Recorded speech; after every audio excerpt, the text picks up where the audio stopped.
She is the president of the Women's League, an NEC member of the ANC, and a member of the NWC of the ANC. She was shifted from social development department, where we all know there were problems. She has been given a role. A dual role as well. We will be looking forward to her performance in that area. What is very important is to provide support, but to hold accountable everyone who has been appointed. That is the bottom line. Pravin Gordhan, confirming speculation that he is coming in as the clean-up man for state-owned entities, Prof. Yes, I think that is a good move. He knows those institutions inside out. He's probably got the kind of skills that are as good as it can be, skills to match the task in there. It's a big task, and it will take all of his energy to turn those around. So very interesting. But I'm just an account here. Interesting. 20, if one takes 35 portfolios previously, if one counts the ministry and the presidency as well, 23 of them have changed. Sure. So that's really about 2/3 change at exact ministerial deployments. Some have changed sideways, but or downwards. It was a radical reshuffling of the radical reconfiguration of the cabinet. Extremely radical. Yeah, it was radical reconfiguration of the cabinet. What is important to the comrades who have been appointed is to selflessly serve the people exceptionally. We no longer need any general leadership arrogance. We don't need arrogance at all. They must humble themselves before the people. If there are problems that require them to step down, they must duly do so without being asked to step down. What's the SACP's role? Just looking through those names, have we missed anyone from the party? Are you inside or outside? Look, I said that when we speak, especially after a process of consultation, we cannot narrowly focus on the SACP. We must look at the totality of the technical and professional capacity of the cabinet and its capability to move South Africa forward. There will have to be improvements done here and there to support some of the comrades who have been appointed. Of course, there are DGs, DDGs, and there is the African National Congress, and there is the alliance. We have got to work together to move the country forward. We recognize that it could not be a wholesale change. At least the president has responded to the call made by South Africans insofar as those who are implicated in serious wrongdoing are concerned. Professor, this is a question I asked earlier. South Africans know that the deputy president is likely to move up. We're seeing that tradition, which has the stamp of approval from the alliance partners. Is it fair enough to say that you have a line of succession? How should we be feeling as South Africans that David Mabuza is deputy? Well, we know there are serious controversies out there. It's also controversies, there have not been specific charges and convictions on the basis of that. And so, but it is contentious.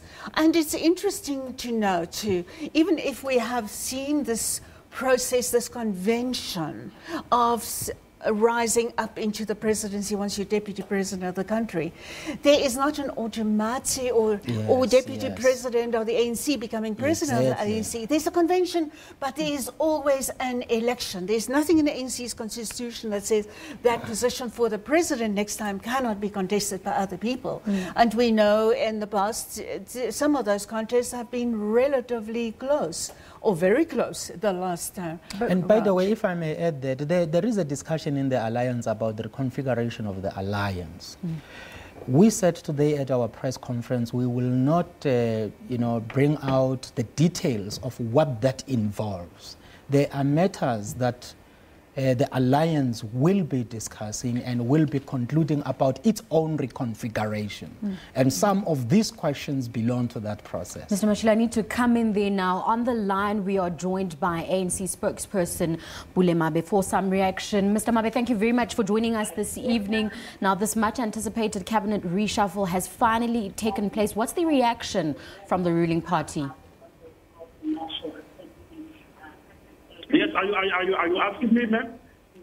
Yes, Mr. Mabe, you're speaking to Tabile from the SABC. We'd like to get some reaction from the ruling party on this cabinet reshuffle.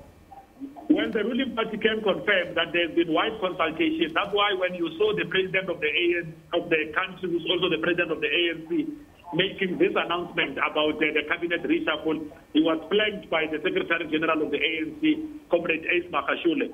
There has been quite extensive consultation with the top leadership of the movement. This is consistent with what we've always said, that the ANC is the center of power. We welcome the prerogative that the ANC president has exercised as president of the republic, working together with the top leadership of the movement and in consultation with all alliance partners. We can also confirm that even the leagues of the movement, including the Women's League, have been consulted. We welcome these changes as we believe that they will be able to take the work of government further forward. Mr. Mabe, where does this leave the idea of a possible female president, with David Mabuza now being confirmed as deputy president?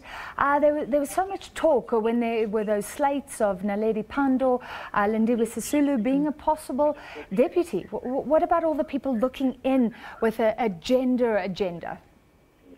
Well, I'm sure you'll agree with me that consistent with recent practice, deputy presidents of the ANC have consistently been appointed as deputy president of the republic.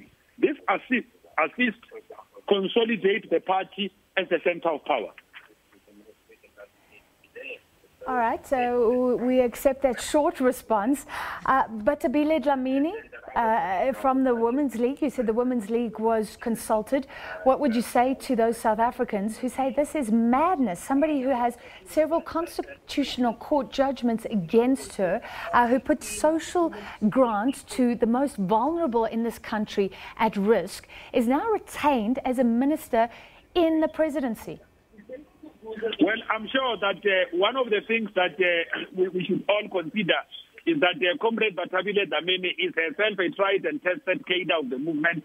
She's currently the president of the ANC Women's League, one of the most important structures of the movement.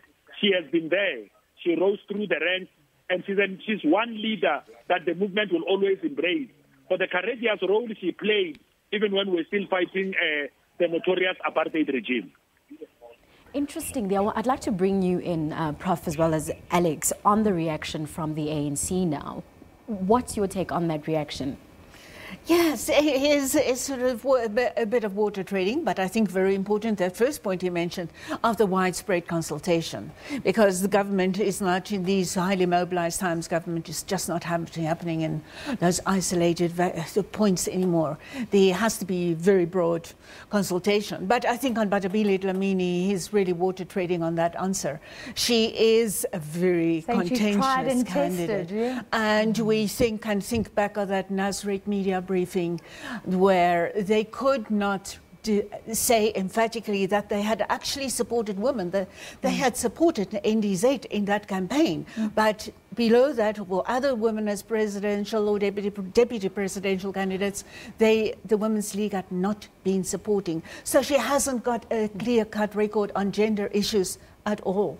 Also, the phrase tried and tested, if it's tried and tested, you'd want a positive result. And the result in her case hasn't been all that positive. But you keep reiterating that she is a member of the NEC, she is a now member of the NWC, and that justifies the appointment.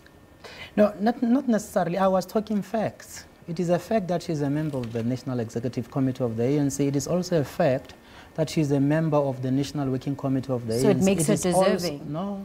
It is also a fact that she is the president of the ANC Women's League. That is a different set of facts altogether. The question of whether or not she is deserving to be in that position is a different question. What also is important, you see, we must not commit this mistake, particularly from our part as the movement, of outsourcing individuals and think that on their own they will stand up there to deliver. At the end of the day, the ANC, there is one thing that has lacked in the movement. The ANC was divided, the alliance was marginalized, there was no consultation. If there is collective leadership, whatever you do will be guided by that collective leadership, and you cannot go wrong. Mr. Mashilo, we're coming out of this section. Bladen Zamande, transport. happy? Look, I unfortunately cannot express a sentiment about one cabinet minister. I have said on behalf of the SACP, I welcome these changes made to the government as an important intervention made by President Cyril Ramaphosa. Each one of those comrades who have been appointed, and I wish that they are listening, must selflessly serve the people exceptionally and respect the principle of collective leadership. They are not above the ANC. They cannot be above the alliance. Once they go offline, there will be consequences, and they can look back to the era of former President Jacob Zuma and to this very same announcement today that indeed, even if consequences may not be immediate, they will come as a result of protracted struggle, and they will come to fruition. They have to serve the people. A lovely place to end on. It is. Public service. This is about public service. South Africans crying out for officials that put our needs first. And this is where I say goodbye. This is where we say goodbye to our viewers on SABC2. If you can stay with us on DSTV 404, Tabile and the team continue with you. More analysis. Sure, and it's coming in thick and fast tonight. Thank you for being with us.